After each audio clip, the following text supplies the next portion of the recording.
Salve, salve, meus amigos, salve, salve, minhas amigas. Mais um episódio aqui nosso DRs Cast.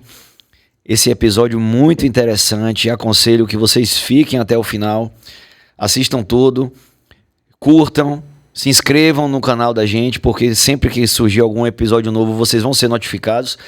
E o assunto de hoje é extremamente atual e interessante. Tenho certeza que você já fez esse tipo de pergunta e a gente vai esclarecer uma série de coisas bacanas aqui hoje. Qual é o assunto mesmo, doutora Emily? Oi, gente, como vão? Então, hoje o assunto é tecnologias na cirurgia plástica.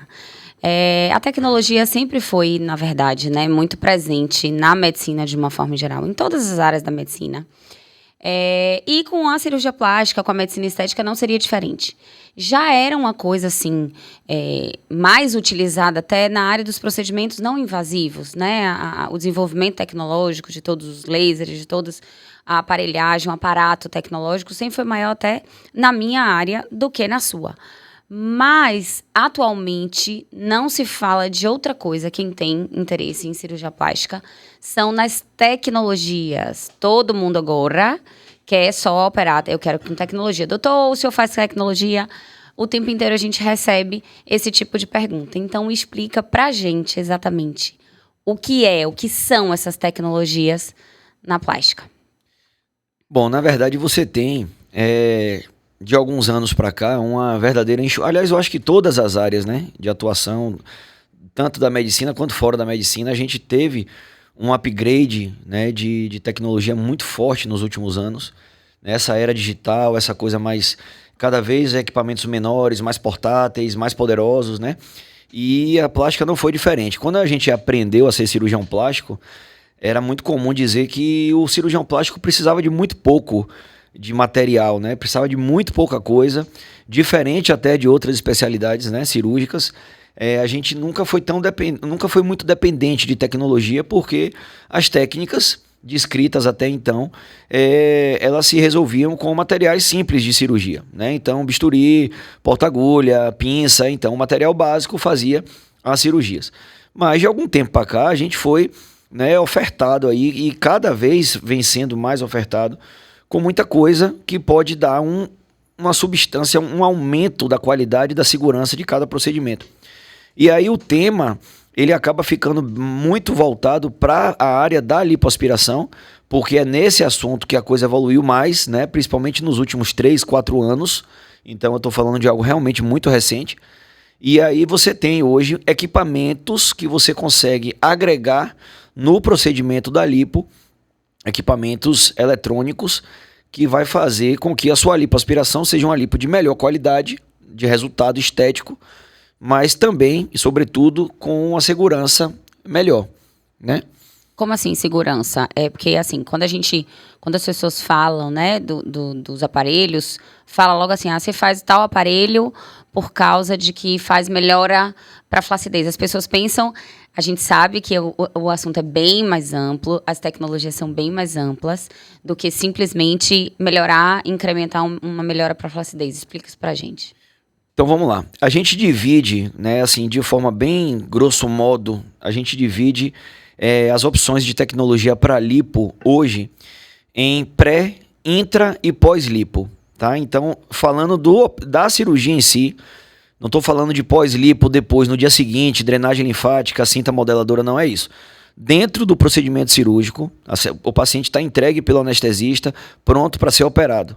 Ali a gente vai dividir durante o procedimento cirúrgico em 3 etapas. Antes de lipoaspirar, a coleta da gordura, que seria a lipoaspiração propriamente dita, e após a lipoaspiração. Então, antes de lipoaspirar, a gente tem hoje algumas opções de emulsificadores. Então, a gente chama isso de lipoaspiração ultrassônica. Então, marcas e concorrência têm inúmeros. E aí vem, qual é a sua preferência? Isso aí vai muito de médico para médico, mas você vai fazer a lipo, então o procedimento consiste numa infiltração, que é como foi descrito a lipoaspiração lá na década de 80, de uma solução de soro fisiológico com adrenalina para diminuir a parte de sangramento. E aí, ao invés de você partir da infiltração direto para a coleta, você usa uma cânula conectada num aparelho que emite uma energia ultrassônica que vai fazer um processo de emulsificação da gordura. Então, nesse momento, veja bem, quando você faz a emulsificação da gordura, você solta mais a gordura dos tecidos.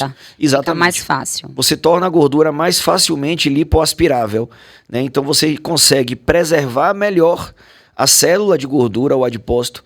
Você faz muito menos sangramento, e isso é extremamente importante no quesito segurança. E você também faz muito menos irregularidade, porque você consegue dissolver melhor a gordura. Então, quando se fala, poxa, mas a tecnologia vai ajudar a ter um resultado estético melhor, sem dúvida. Mas também vai ter um upgrade importante nesse quesito segurança, porque você vai diminuir a questão do sangramento e do trauma. Então, você hoje vê uma paciente de 10 dias de cirurgia de lipoaspiração, que investiu na tecnologia agregada à cirurgia, porque eu acho que a gente vai abordar isso também. Não é obrigatório, né? Obviamente não é uma coisa obrigatória, mas se você pode fazer é bem interessante. E uma paciente de 10 dias sem nenhuma equimose, você não acredita que fez lipo. Você dá para ver que está um pouco inchada, mas não está roxa como ficava antigamente, justamente por conta do ultrassom. Tá, essa é a parte da tecnologia antes, pré-lipoaspiração. Aí você vai lá e faz a lipo. A lipo mudou alguma coisa? Os aparelhos para lipoaspiração também mudaram? Também.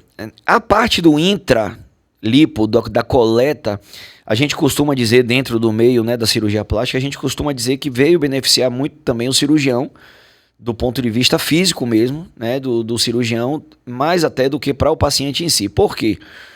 Porque se você vai aspirar a gordura com uma cânula conectada numa simples seringa, fazendo um vácuo ali, uma seringa de 60 ml, que você provoca o vácuo na própria seringa, ou se você vai usar um vibro lipoaspiração de ultra geração, de última geração, na prática a gordura ela vai sair da mesma forma, né? Então, para o paciente, essa etapa do meio muda relativamente menos.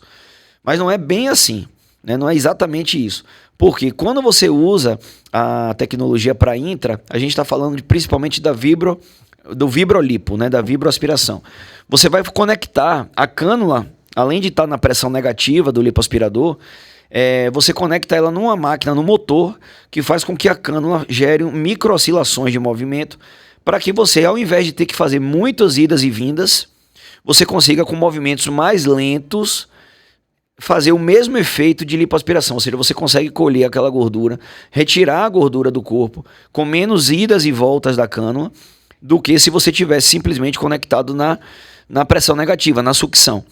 Então o Vibrolipo veio para facilitar, para acelerar e para tornar a lipoaspiração, sobretudo, muito mais confortável para o cirurgião, porque você tem muito menos fadiga, né? Okay. Então eu digo sempre, o intra é mais da parte do cirurgião, mas o paciente também se beneficia, porque eventualmente numa lipoaspiração secundária, quando você tem ali áreas mais enrijecidas de fibrose... Só um minuto, o que é lipoaspiração secundária? Lipoaspiração secundária, o paciente já fez uma lipoaspiração no passado, e aí ele, né, por algum motivo, ou porque ganhou peso, ou porque quer buscar uma forma ainda melhor, ele resolve fazer uma segunda lipoaspiração. E uma terceira, e uma quarta, enfim. Uma lipo então melhora, inclusive, para esses casos. Porque eram dúvida. Casos bem difíceis, tecnicamente, né? Exatamente. E assim, aí vem falando também da segurança, porque no momento que você cirurgião, precisa de fazer menos força para lipoaspirar, né, você não tem que botar a força da sua mão para quebrar ali uma barreira de uma fibrose, né, uma fibrose que seria esse enrijecimento, essa cicatriz interna, digamos assim, dos tecidos ali que você está transitando, você diminui o risco de acidente, né, de você ter uma colocação da cânula em um local inadvertido, porque você faz menos força. Tá. Mas até agora, o que mais é dito nem foi citado. Imagina a quantidade de tecnologia que às vezes a gente não tem noção de que acontece. Mas, e propriamente para o benefício de flacidez, porque até agora esses aparelhos dão algum benefício para melhorar, incrementar a melhora na flacidez pós-lipo? Não. Não, na flacidez pós-lipo, não. A flacidez pós-lipo, aí veio, assim, na minha opinião, o tchan, né? O grande boom da lipoaspiração. A gente sempre teve a lipo como uma das grandes indicações de cirurgia plástica. Mama, prótese de mama e lipoaspiração sempre dominaram a frequência de consultas, né, no consultório de um cirurgião plástico. Mas de uns tempos para cá, com a chegada dos equipamentos de pós-lipo, digamos assim, que a gente chama de retratores de pele, aí a coisa realmente tem sido bem melhor, né? Então eu sempre falo, é obrigatório? Não. Como é que eu posso dizer que é obrigatório se há 2 anos atrás eu não usava, né? 1 ano e meio atrás eu não usava? Pronto, era isso que a gente queria falar, porque você começou falando aí de que vocês dependiam muito pouco de tecnologia. Exatamente. De nada, na verdade, né? Mas entregavam grandes resultados. Exatamente. A cirurgia plástica, você é de um período... Tá me chamando de velho. Você é da época do joinha, amor. Eu acho que... Não, eu comecei hoje de outra pegada. Mas eu senti falta do seu joinha. Todo mundo gostou do joinha. Mas você naquele dia... Você falou Deixe o seu joinha para que a gente continue postando assuntos curta, se inscreva. interessantes. Falei, curta e se inscreva. Mas deixe seu joinha. Agora vai ter que falar deixe seu joinha toda vez. Como você fala? Pronto, você é de uma época do joinha que não tinha, né? Não tinha nada. Nada. Os resultados não deixavam assim, de ser super positivos. Eu, quando comecei a fazer lipo, já era usual o lipoaspirador, né? Então, assim, o meu primeiro lipoaspirador que eu comprei, ele era um negócio, um mondrongo bem grande, assim, uma máquina mesmo de sucção. E de lá para cá, os lipoaspiradores estão melhores, mais modernos, mais, né, menores, mais bonitinhos. Mas um pouco antes de mim, não existia lipoaspirador, né? Então o pessoal fazia grandes lipoaspirações com seringa mesmo, na mão. E eu tenho amigos meus, colegas, que em 2023 preferem fazer a lipoaspiração com seringa. E acreditem, eu tenho pacientes que me perguntam se eu aspiro com seringa, porque os pacientes escutam essas falácias, né, esses conhecimentos populares, sem fundamentação científica nenhuma, de que a lipoaspiração com seringa ela fica mais refinada, melhor feita, que não tem nada a ver, né? Isso aí é extremamente balela. O cirurgião ele faz com a melhor técnica para ele, né? Ele faz com a melhor técnica para ele. Mas assim, a gente veio de uma geração que não tinha, né, retrator de pele. A lipoaspiração em si já era o fator que estimulava a retração da pele, né? Porque é que eu sempre digo isso. A lipoaspiração gera um machucado, né? Se você entra com a cânula, né? A cânula, para quem não sabe, é um tubo de aço cirúrgico, né? Um tubo com lúmen, né? Com uma luz interna, então é um tubo mesmo, é tipo um tubo de mangueira, água, tipo uma mangueira, conectado em uma pressão negativa. Então você entra e sai inúmeras vezes na região ali da gordura que você quer tirar e a gordura vai saindo, né? Ela vai saindo. Então esse movimento gera machucado, né? Gera lesão tecidual. E toda lesão tecidual cicatriza, né? Então se você dá uma topada, é uma lesão tecidual, vai inchar e vai gerar célula inflamatória naquela região. O processo inflamatório provocado pela lipo já é um fator retrator de pele. Então, em região de dorso, por exemplo, se a paciente não tem uma qualidade de pele ruim, a pura lipoaspiração já evolui com boa retração na maioria dos casos.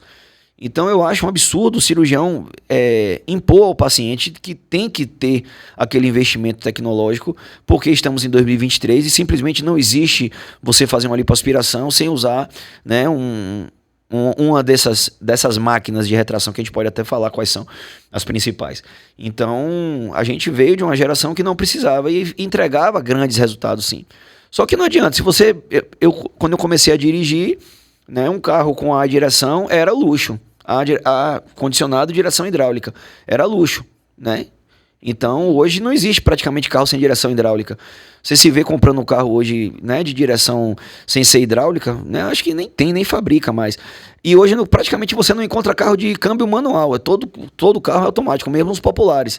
Então é evolução. Você prefere o quê?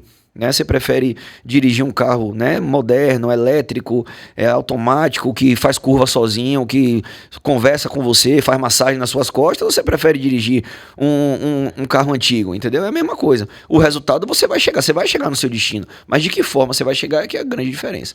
Você falou aí agora um assunto bem importante. Preferir é uma coisa, mas estar habilitado para é outra.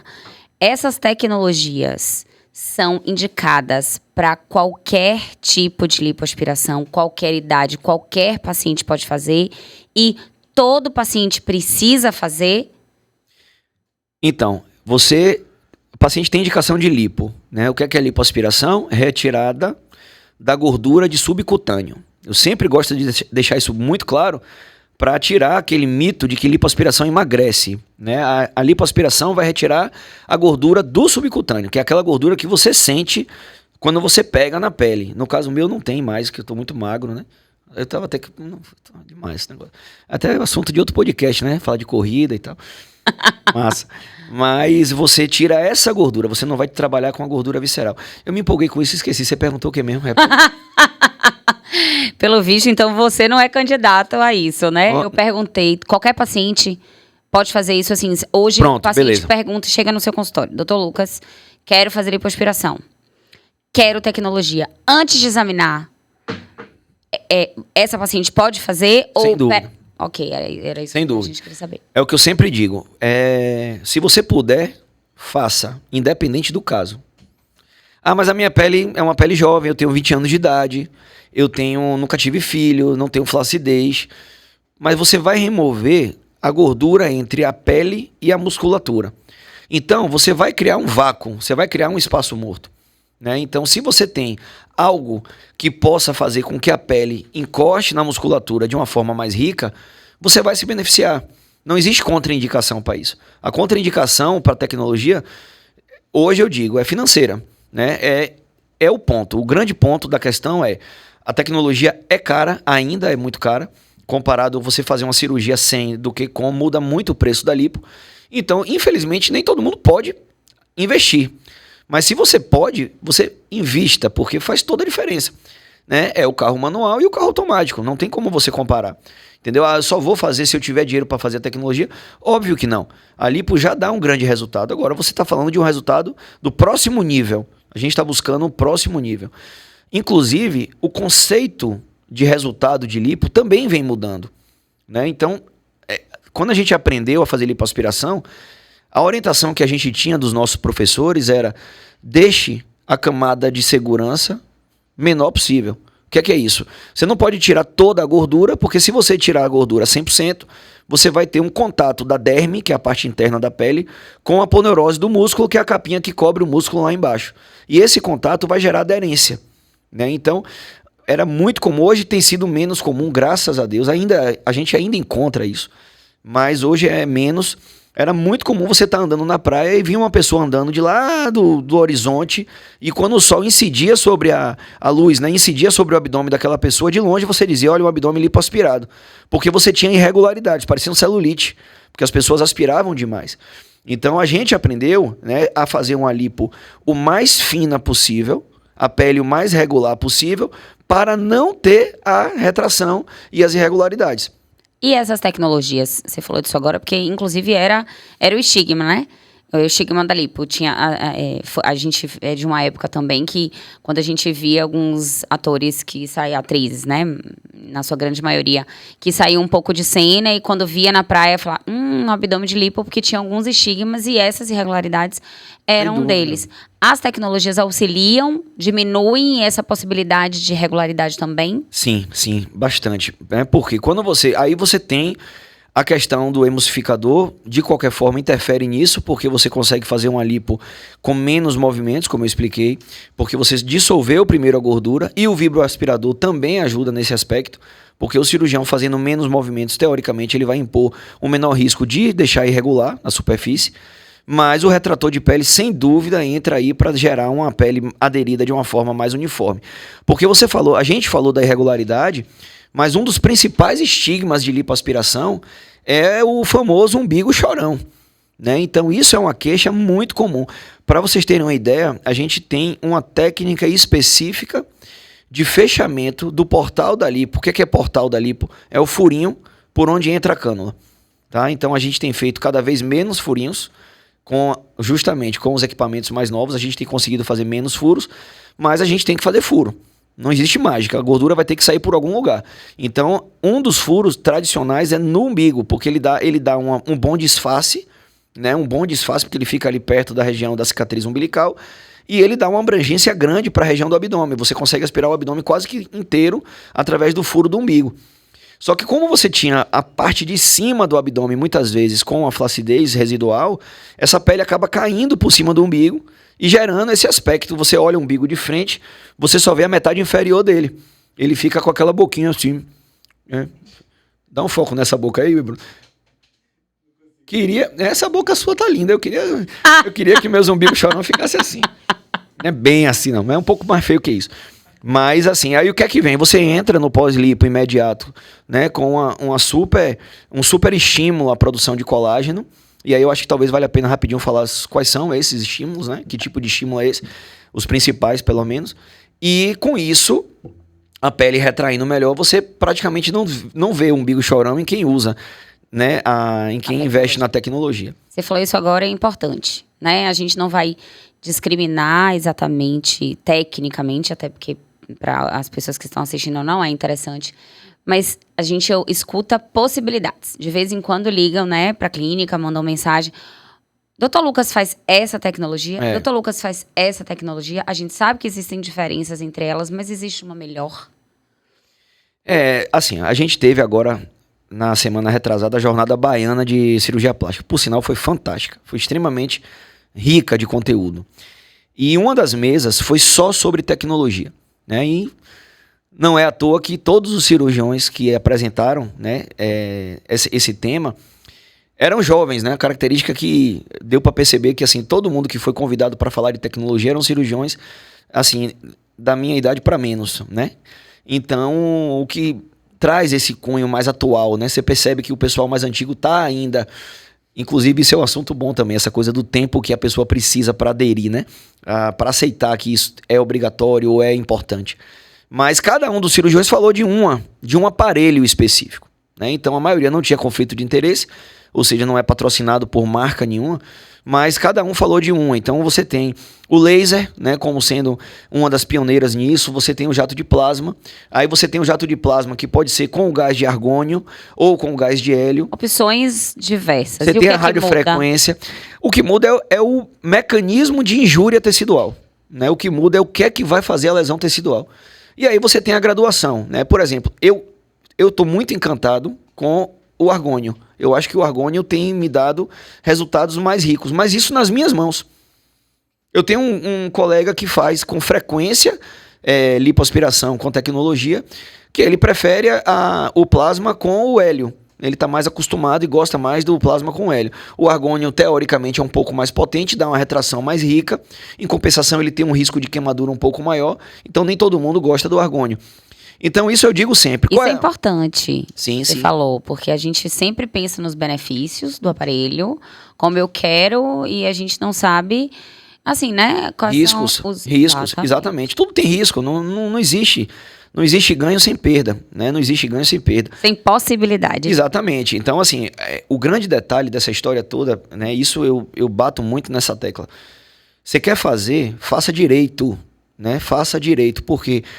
Saiu uma tecnologia nova. A primeira, o cirurgião afoito, o jovem, ele quer ter aquela tecnologia, ele quer oferecer, ele quer fazer mídia em cima dessa tecnologia e nem sempre ele domina aquilo ali direito, ele não aprendeu ainda a cuidar daquilo ali, né? Então, você usar uma energia potente de um jato de plasma, né, com a ponteira de radiofrequência que vem com o gás de argônio ali, que é praticamente um bisturi elétrico em toda a área lipoaspirada. Né? Então isso dá um super benefício de diminuir, inclusive, sangramento, menos equimose, a pele vai aderir melhor. Mas se o cara não souber usar na potência correta, com o tempo correto, ele vai gerar queimadura. Né? Então tem a queimadura como um pesadelo do que vem aí atrelado à tecnologia. Todo sonho pode ter ali o pesadelo atrelado. Então é importante fazer as coisas com cuidado e ir aprendendo. O que eu estava falando sobre o tempo é exatamente isso. Sai uma coisa nova. Eu tenho esse costume, né? Eu não gosto de sair já divulgando, publicando, fazendo. Eu prefiro esperar um pouco, né? A novidade mesmo, a última novidade, eu acho que vale a pena esperar um pouco. Realmente essa nova chegada é segura, traz realmente eficácia, traz realmente resultado estético bacana, né? A gente faltou falar do ultrassom na lipo, eu acho que vale muito a pena falar. É outra coisa que tá assim super na moda agora. As pessoas também têm me perguntado, doutor, o senhor faz o graft, né, que é o enxerto de gordura intramuscular guiado por ultrassom. Então isso também é mais uma coisa que a gente acabou não citando. Mas assim, você tem que ter esse cuidado para que você não faça com que o benefício se torne uma coisa pior e você depois tem que tratar ali sequelas. Com complicação. Né? Exatamente. Você falou agora de benefícios, vamos para a parte prática, né? Quando o paciente procura fazer esse investimento, que você falou que é um dos fatores principais limitantes, porque o custo ainda é elevado. Mas quando o paciente tem uma flacidez prévia já. Você falou até que, assim, a gente sabe que quando grandes lipos, né, o montante de gordura quando sai é grande e que não tem uma flacidez prévia, fica uma pele solta ali, que é importante. Mas também já existe aquelas pacientes que têm uma flacidez prévia e deposita financeira e com uma expectativa muito alta dos resultados. O que é que você nos diz com relação a isso? Tá, então eu vou zerar minha flacidez. É assim que funciona? De forma nenhuma. Isso aí, eu costumo dizer, você tem 2 pacientes insatisfeitos, né? O cirurgião bom, o cirurgião competente, que estuda, que se atualiza, ele tem 2 pacientes insatisfeitos. O paciente número 1 é o paciente que teve complicação. Infelizmente, complicação é inevitável. Vai acontecer. Em qualquer área da medicina. Vai acontecer, né? E se o cirurgião opera uma quantidade de pacientes maior, o número absoluto de complicações, obviamente, vai ser maior, porque a gente está falando de percentual. Então, se você opera 100 e aquela complicação acontece em 0,5% dos casos, a cada 200 vai ter um, não tem pra onde correr, entendeu? Então, isso é importante. A questão não tem como evitar, né? Mas é raro, é pouco provável, entendeu? E o benefício? Eu perguntei com relação ao benefício. Tipo... Sim, aí você tem. O paciente chega, o outro paciente insatisfeito, né? Porque deu esse lapso. Primeiro paciente insatisfeito, o paciente que complica. O segundo paciente é o paciente que tem uma falsa expectativa. Esse é o grande problema. Então, é uma culpa, muitas vezes, que o paciente traz, mas cabe ao profissional botar o pé do paciente no chão, e nem todo mundo sabe fazer isso, né? Então, eu tive agora, quinta-feira, né, no consultório de feira. Quinta-feira é ótimo, né? Ninguém sabe quando você vai estar vendo isso, mas, bom, 2 dias atrás... Dias de quinta-feira, Dr. Lucas atende. Eu tive uma paciente de 28 dias de pós-lipo, né, com a tecnologia, na minha opinião, a mais potente, que é o argoplasma. Ela não queria abdominoplastia, né? Ela tinha indicação de abdominoplastia pela flacidez excessiva. Paciente com 2 gestações, 48 ou 49 anos de idade, flacidez importante, inclusive com dobrinha na região de baixo do abdômen. Prévia já. Antes da cirurgia, prévia. Ela chegou e falei, sua cirurgia é abdominoplastia. Não, doutor, abdominoplastia eu não faço. É só isso, eu vou embora, não quero fazer nada. Eu falei, olha, calma, vamos lá. Existe uma possibilidade da gente fazer uma tentativa de dar um alívio bastante interessante na sua estética, sem fazer abdominoplastia, que é se a gente fizer ali com argoplasma. E aí foi feito e com você quer apostar, dias... Olha como é o tom da conversa. Você quer apostar nisso? Eu não posso dizer, vai ficar com um resultado semelhante, parecido. Eu quero.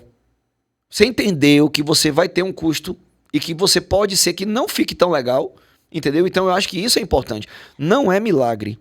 Argoplasma, Renuvium, Baritate, One Step, nenhum deles entrega resultado milagroso. Porém, essa paciente foi lá 2 dias atrás, com 28 dias de cirurgia, e eu não acreditei.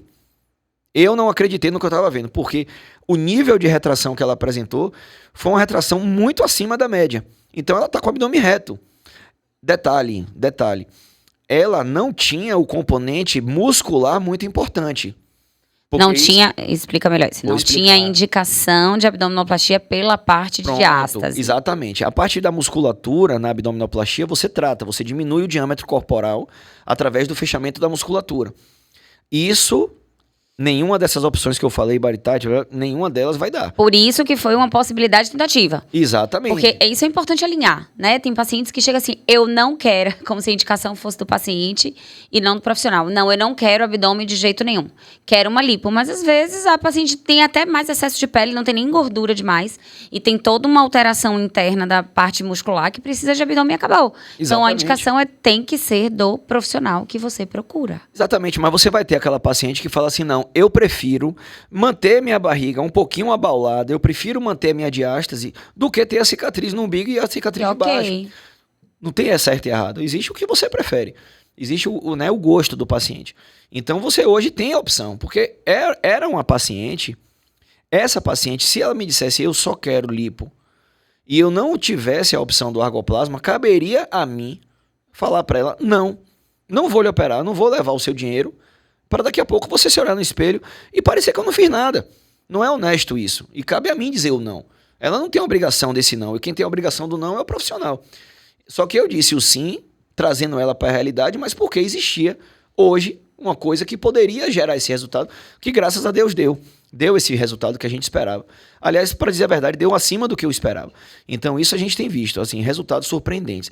O lance da evolução da estética é, da mesma forma que mama bonita na década dos anos 2000, hoje é considerada mama caída, né? A mama que eu buscava, quando eu aprendi a operar, não é a mama que eu busco hoje. Hoje eu busco uma mama muito mais, não para todas, tá? Não para todas as pacientes, mas a maioria das vezes, o pessoal mais jovem, o pessoal que está muito ligado com internet e rede social, quer uma mama muito alta, muito dura, muito firme aqui em cima, muito artificial. É a tendência de beleza de hoje, é a moda de hoje. Então a lipo também vem mudando. E aí é um ponto muito importante, porque, doutor Lucas, você faz lipoaspiração com definição, lipoaspiração HD? Claro que faço. Faço, gosto, admiro. Mas se você tem a tecnologia nessa lipo HD, você consegue entregar um resultado mais HD mesmo. Entendeu? Precisa, é necessário? Não. Você pode fazer uma lipo tradicional, inclusive sem vibrolipoaspiração, só com lipoaspirador normal e buscar, né, os relevos da lipo HD. Agora, se você vai fazer isso e depois você vem com uma retração forte de pele, você vai mostrar muito mais esse resultado. Né? Então, isso também tem que ser acompanhado, né? Tá, vamos lá. Então, a gente precisa concluir a nossa conversa, mas eu queria saber suas considerações finais. Depois disso tudo, como você mesmo falou, né? Você veio de uma outra época. Hoje a época tá, a gente tem que evoluir junto com o mundo. Mas e aí? O que é que você acha disso tudo? Qual é a sua real opinião desse investimento, dessa evolução, da eficácia, do benefício? Assim, conclui aí pra gente. Vale a pena investir? Assim, eu acho que tudo tem que ser muito ponderado, né? Eu acho que as coisas têm que ter tempo para ser assimiladas. Mas a gente falou aqui hoje de coisas que já estão muito bem estabelecidas, né? Primeiro ponto, procurar embasamento científico daquilo que você vai oferecer. Né? Então, assim, saiu um equipamento novo, acompanha o que é que saiu de artigo, o que é que tem de evidência, o que é que tem de ensaio clínico, que mostre a segurança e a eficácia daquele aparelho novo. Esse é o primeiro ponto. Segundo ponto, eu não posso abrir mão de oferecer a ajuda que eu sempre ofereci a um pessoal que não tem condição de pagar pela tecnologia. Né? Então, eu acho que todo mundo pode fazer lipo. Todo mundo que tem condição de fazer lipo tem que continuar fazendo lipo. A lipo é maravilhosa para todo mundo. Você não pode querer fazer só se você puder fazer com a tecnologia. Agora, se você tem condição, faça. É muito benéfico. Eu acho que vale demais a pena o investimento. Mas pondere apenas isso. A segurança que aquele profissional tem naquele equipamento. Porque isso é muito complicado. O profissional às vezes divulga demais, faz marketing demais, e quando você vai ali do lado mesmo, no tete-a-tete do centro cirúrgico, muitas vezes é uma pessoa que está perdida com aquele equipamento. É uma pessoa que acabou de pegar o equipamento que não sabe muito bem para onde é que ele vai. Então eu acho que esse é o ponto fundamental. Ofereça, você médico, ofereça o que você sabe fazer e o que você sabe tratar a complicação que eventualmente pode surgir. Muito bem. Excelente. A gente já falou tudo? Já, meu amor. Não, só faltou uma coisa rapidinho. Pode? Pode. Eu tenho mais 2 minutos, produção? Que isso é uma tendência bem bacana, bem atual. A gente tem feito hoje, a gente tem usado ultrassonografia diagnóstica dentro da cirurgia de lipoaspiração. Tá? Então isso, fiquem atentos a isso. A novidade já chegou, a gente já adquiriu, inclusive, o equipamento, já vai começar a usar agora, já fez o curso. É extremamente bacana você ter a possibilidade de imagem real da musculatura que você quer trabalhar no intraoperatório. Isso é novidade. A gente chama de Ugraft, que é o ultrassom, é o enxerto com o apoio do ultrassom. E isso veio de uma evolução, inclusive, também pela própria evolução da lipo. Exatamente. Porque como a gordura, de toda a explicação que você deu, como a gordura é retirada com uma qualidade melhor, ela é reaproveitada também com... De uma forma melhor, exatamente. Perfeito, muito bem. Então tá. E é isso, a gente fica por aqui. Qualquer dúvida que você tenha sobre o assunto, manda pra gente, escreve, deixa de novo o seu joinha. Eu aprendi outra coisa também. Mas eu não vou falar joinha, porque eu já não vou falar Eu mais joinha. assumi o joinha, então. É legal quando uma pessoa deixa comentário, sabia? É importante. Dúvida, comentário, pedido. Preferência, comentário bom, né? Isso aí. Mas é porque a gente tem recebido muito comentário no Instagram. Não, no mas eu digo direct. aqui no YouTube. Ok, Você fazer comentário, o vídeo vai pra mais gente, entendeu? entendi. Então tá, deixe o seu comentário, além do seu joinha. Mas eu tô demais. E a gente fica por aqui. Obrigada a você que assistiu e até a próxima. Até a próxima, meus amigos.